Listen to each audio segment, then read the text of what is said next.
حضرت عبداللہ بن عباس رضی اللہ تعالی عنہما سے روایت ہے کہ رسول اللہ صلی اللہ علیہ وسلم نے فرمایا، مجھے اس کی ممانت ہے کہ رکوع اور سجدے کی حالت میں قرآن مجید کی تلاوت کروں۔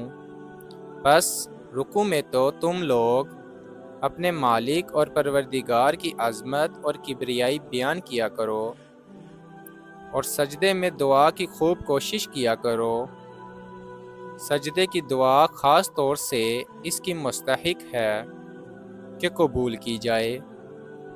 قرآن مجید کی قرأت جیسا کہ معلوم ہو چکا ہے نماز کا اہم رکن ہے، لیکن اس کا محل قیام ہے، اور کلام الہی اور فرمان خداوندی کا شایان یہی ہے کہ اس کی تلاوت اور قرأت قیام کی حالت میں ہو۔